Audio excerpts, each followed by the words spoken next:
কি রে দিদি ভাই, তুই মুখ ভার করে বসে আছিস কেন? কি হয়েছে তোর?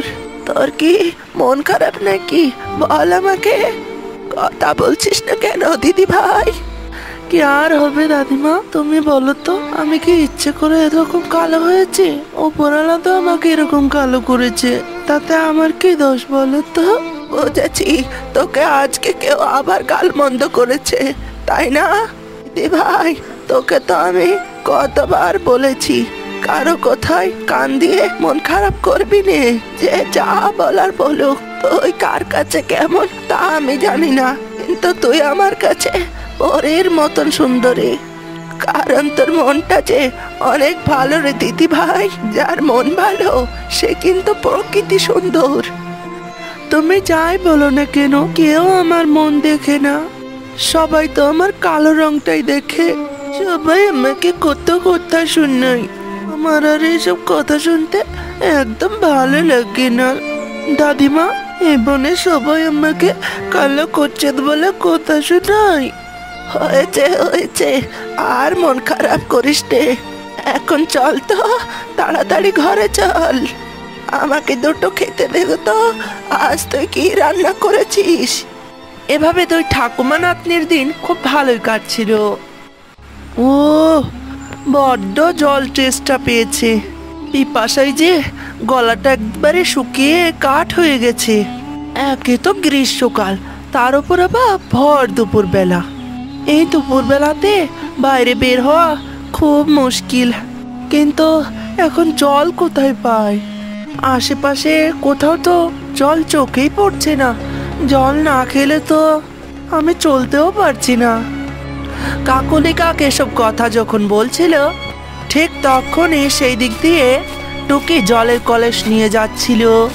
তখনই টুকি কাকুলি কাকের গলা শুনতে পায়, আর টুকি তার জলের কলস নিয়ে কাকুলি কাছের কাছে যায়। তুমি কোনো চিন্তা করো না কাকিমা, এই নাও জল, আমি এক্ষুনি কুয়ো থেকে নিয়ে আসলাম। তুমি এই কলসের জলকে পিপাসা মেটাও। এই কালো কুচিত মেয়ে, তুই কেন আমার কাছে জল নিয়ে এলি? হ্যাঁ, আমি কি তোর কাছে জল চেয়েছি নাকি? হ্যাঁ, দরকার হলে জল তেষ্টায় আমি মরে যাব, কিন্তু আমি তোর হাতের জল খাবো না, বুঝেছিস? যা, দূর হ আমার চোখের সামনে থেকে, আর কখনো আমার সামনে আসবি না, কালো কুচ্ছিত মেয়ে কোথাকার। এই কথা বলে কাকুলি কাক টুকিকে তাড়িয়ে দেয়, আর কাকুলি কাকের কথায় টুকি ভীষণ কষ্ট পায়। আয় পোড়া কপাল, আমি কিনা গেলাম কাকিমাকে জল খাওয়াতে, আর সেই কাকিমা আমাকে কুচ্ছিত বলে কথা শোনালো। সত্যি এই যুগে কারো উপকার করতে নেই। এসব কথা বলতে বলতে টুকি রাস্তা দিয়ে যাচ্ছিল। চলতে চলতে মিঠু তো তার সাথে দেখা হয়।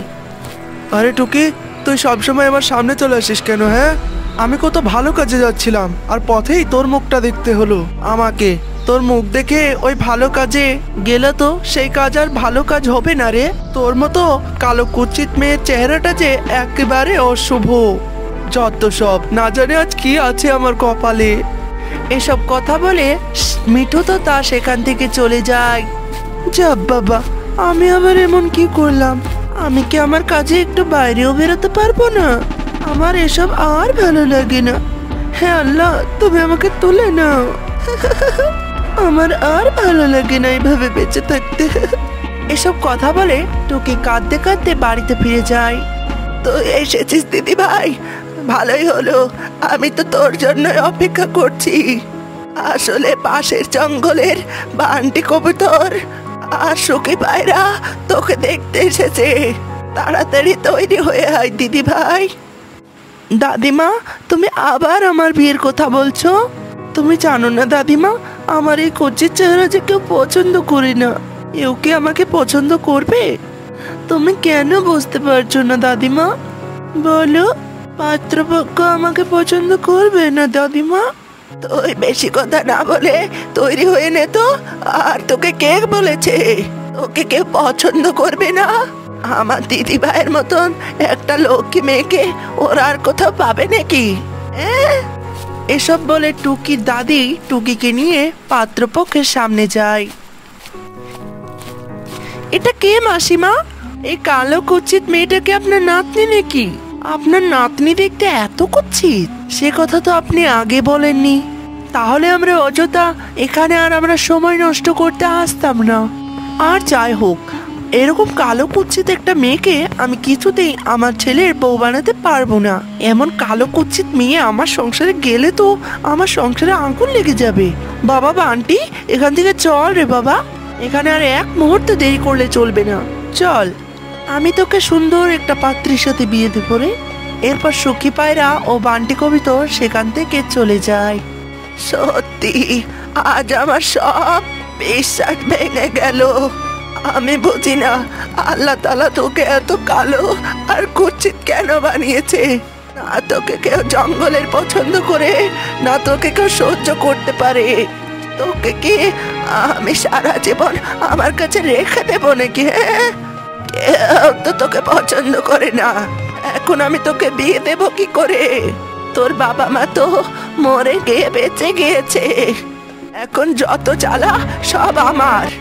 আমার আর ভালো লাগে না, ওরা কপাল আমার। এসব কথা বলে তার দাদিমা সেখান থেকে চলে যায়। আর টুকি কান্না করতে করতে বাড়ি থেকে বেরিয়ে আসে। হে আল্লাহ, আমি কি দোষ করেছিলাম যে আমাকে তুমি এরকম কুৎসিত বানিয়েছো? আমার এই গায়ের রঙের জন্য আমাকে কত পাখিরা কত কথা শোনায়। আজ আমার নিজের দাদিমাই আমাকে কত কথা শোনালো। আমি আর বাঁচতে চাই না, তুমি আমায় তলিয়ে নাও আল্লাহ। এসব কথা বলে টুকি যখন সেখানে কান্না করছিল, তখনই সেখানে একটা পরী আসে। আর পরীকে দেখে তো টুকি একেবারে ভয় পেয়ে যায়। ভয় পেও না টুনি, আসলে আমি মায়াপুরী। আমি পথ দিয়ে যাচ্ছিলাম, যেতে যেতে তোমার কথা শুনেছি আমি, তাই আমি এখানে এসেছি তোমায় সাহায্য করার জন্য।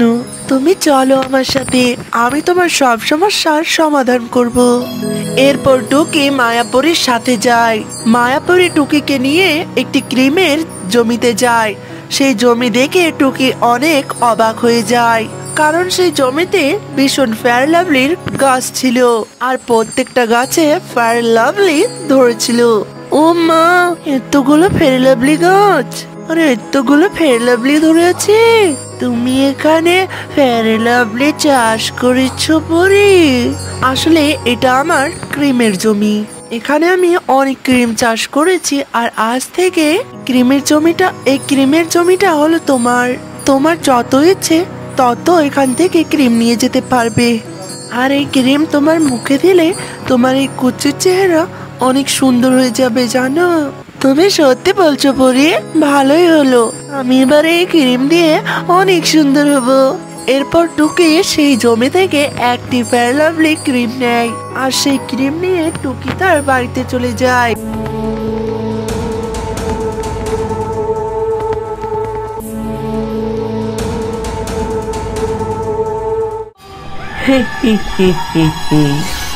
আজ আমি সফল হতে যাচ্ছি। আমি এই পৃথিবীর সব থেকে শক্তিশালী এবং এই পৃথিবীর রানী হব। আমাকে কেউ আটকাতে পারবে না। হম্বু, মহারানী জি, কহিয়ে মহারানী জি। তুমি যেখান থেকেই হোক, টুনি পাখি ও পায়রা ও কাকের ছানা, মিষ্টি টিয়ের ছানা, 5টা ছানা একত্রিত করে তাদের ধরে এখানে নিয়ে এসো। তাতে তোমাকে অনেক বড় পুরস্কার দেওয়া হবে। क्या बोल रही है आप? हमें पुरस्कार देंगे? ठीक है, तो फिर हम आपके लिए ये काम करने के लिए तैयार हैं। लेकिन हम उन्हें लाएंगे कैसे? धोखे से, छल से, जादू से और धोखे से। ठीक है महारानी जी, तो फिर हम चलते हैं। ব্যাস, অনেক হয়েছে। এবার 5টা বাচ্চার মাথা যেই আমার এই জাদুই শক্তিতে দিব, অমনি আমি হয়ে যাব এই পৃথিবীর সব থেকে শক্তিশালী।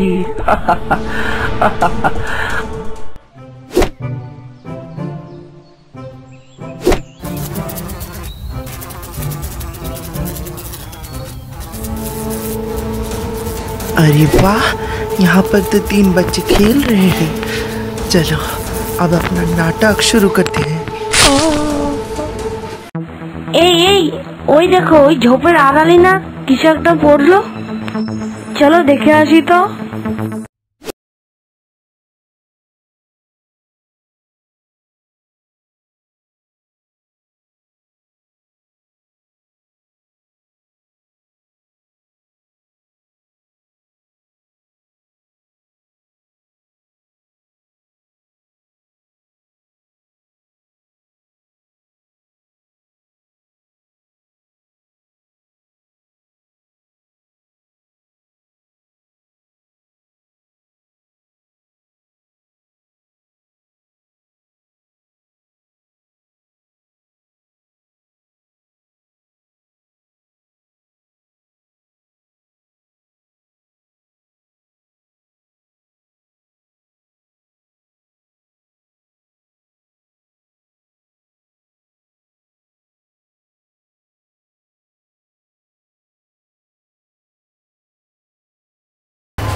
शिकार तो बड़े अच्छे से फंस गई है जाल में।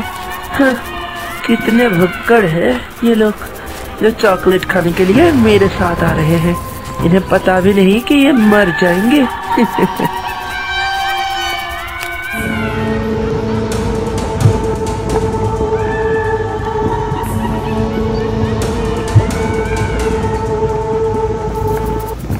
देखो ये सामने कुआं देख रहे हो, इसी कुएं में है वो जादुई राज। चलो चॉकलेट नगर में जिसे जिसे जाना है इस कुएं में छलांग लगाओ। কি এই কুয়োতে?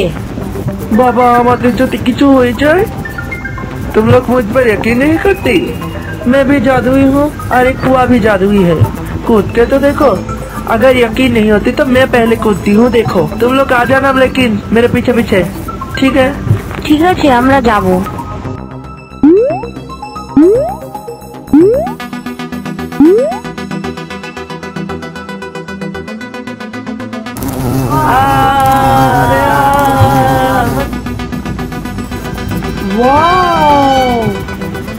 কত চকলেট! जाओ बच्चों, यहाँ पे जाके जी जान से अपने चॉकलेट खाओ। और तब तक मैं महारानी को खबर दे के आती हूँ कि शिकार आ चुके हैं।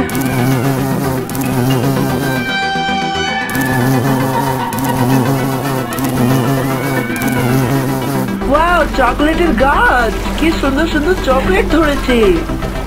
আরে ওটা কি দেখছো? এদিকে দেখো, এদিকে তো একটা চকলেটের নদী বয়ে যাচ্ছে রে। আর আমি তো এদিকে অনেক চকলেট নিজের ব্যাগে ভরে নিয়েছি। বন্ধুরা, টুনটুনদের সাথে ওই চকলেট পরে কি এমন হলো সেটা জানবার জন্য আমাদের চ্যানেলটিকে সাবস্ক্রাইব করে নাও। ভিডিওটি একটু লাইক করে কমেন্ট করে বলো গল্পটি কেমন লেগেছে। টুনটুন কি ফিরে আসতে পারবে? গভীর জঙ্গলের ভিতরে একটি পুকুরে বাস করত একটি পাতিহাঁস। পাতিহাঁসের দুটি মিষ্টি ছানা ছিল। তাদের নাম ছিল সোনা আর মোনা।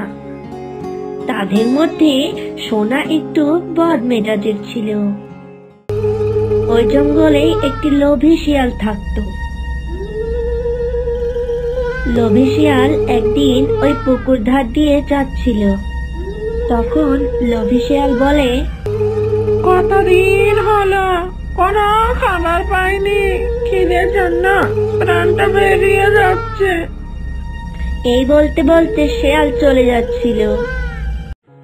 ঠিক তখন সোনা মোনাকে বলে, আরে মোনা, মনে হচ্ছে শিয়াল মামা কোথায় যেন যাচ্ছে। ওরে হ্যাঁ রে বোন। সোনা বলল, আরে ও শিয়াল মামা, শিয়াল মামা কোথায় যাচ্ছ গো? কোনো খাবার পাওনি নাকি? হ্যাঁ রে ভাগ্নে, কাল থেকে কোনো শিকার পাইনি। খিদের জন্য আমার পেটটায় ইঁদুর দৌড়াচ্ছে। এসব শুনে সোনা বলল, আরে পাজি শিয়াল, তুই এভাবে খিদের যন্ত্রণা সহ্য কর। আরে বোন চুপ কর। তুই চুপ, আমি যা বলছি একদম ঠিক বলছি। এসব শুনে শিয়াল মনে মনে বলে, আরে এ তো দেখছি একটা মাথা মোটা ছানা, একে শিকার করা অনেক সহজ। এই বলে শিয়াল বলল, দেখ সোনা, আমার তো মনে হচ্ছে তুই একটা ভীতু। কেন তোমার এমন মনে হচ্ছে কেন? হঠাৎ তোমার এমন মনে হচ্ছে কেন? তুই যদি ভীতু না হতি তাহলে এইসব কথাগুলো আমার কাছে এসে বলতি। আমি কোনো ভীতু না, আমি যাচ্ছি তোমার কাছে। আরে বোন, আমাদের কাছে আর ঢাকাচ্ছে, তুই যাস না। কিন্তু সোনা ছানা মোনা ছানার কোনো কথাই শুনে না, শিয়ালের দিকে রওনা দেয়। নিজের অহংকার বজায় রেখে লোভী শিয়ালের দিকে চলে যায়। তখনই ছানাটিকে শিয়াল মুখে নিয়ে চলে যায়, আর এদিকে মোনা অনেক কান্নাকাটি করতে থাকে। মায়াপুর নামের একটি ছোট্ট জঙ্গলে একটি পুকুর ছিল। সেই পুকুরে অনেক হাঁস দম্পতিরা বসবাস করত। তারা নদীতে যখন খাবার সংগ্রহ করছিল, তখন রূপা করিমকে বলে, এই শোনো না, আজকে রাতে মনে হয় আমার ডিম দেওয়ার সময় হয়ে এসেছে। আজকে আমি মনে হয় একটি ডিম দেব, তো কোনো সুরক্ষিত স্থান দেখে আমাকে নিয়ে চলো না। কি বললে গিন্নি? আমি বাবা হতে চলেছি? বাহ বাহ, আজ যে আমার কি আনন্দ হচ্ছে গিন্নি। ঠিক আছে গিন্নি, আমি তাহলে তোমার জন্য একটি নিরাপত্তা স্থান খুঁজে আসছি। আমি আসছি। এই বলে করিম হাঁস তখন একটি নিরাপত্তা স্থান খুঁজতে যায়, আর ওদিকে রূপা হাঁস খাবার সংগ্রহ করতে থাকে। সাঁঝ হয়ে আসে, তখন করিম হাঁস একটি নিরাপত্তা স্থান খুঁজে পায় এবং সেখানে রূপাকে নিয়ে যায়। রূপা, ও রূপা, এই দেখো কত নিরাপত্তা স্থান খুঁজে পেয়েছি। ভালো না এই স্থানটা, বলো? হ্যাঁ হ্যাঁ, অনেক সুন্দর। জঙ্গলের পশুরা যদি আক্রমণ না করে তবে বাঁচান বাবা, আমার ডিমগুলো নয়তো রক্ষা হবে না। এই বলে রূপা সেই ঝোপে বসে পড়ল এবং করিম হাঁসও তার পাশে বসে থাকলো। পরের দিন সকালে তারা একটি ডিম দেয়, আর তারা দুজন অনেক খুশি ছিল। এত খুশি কোথায় রাখে? তারা দুজন অনেক খুশি ছিল। তো করিম হাঁস বলল, গিন্নি গিন্নি, শোনো, তোমার আজ থেকে আর খাবার সংগ্রহ করতে যেতে হবে না। তুমি এই ডিমগুলো দাও, আরো ডিম পারো, ঠিক আছে? আমি তোমার জন্য খাবার সংগ্রহ করে নিয়ে আসবো, তুমি থাকো এখানে। তুমি এত খুশি হয়ে গেছো এই ডিমগুলো দেখে? জান, তবে আমি ভাবতেও পারিনি তো তুমি এত খুশি হবে।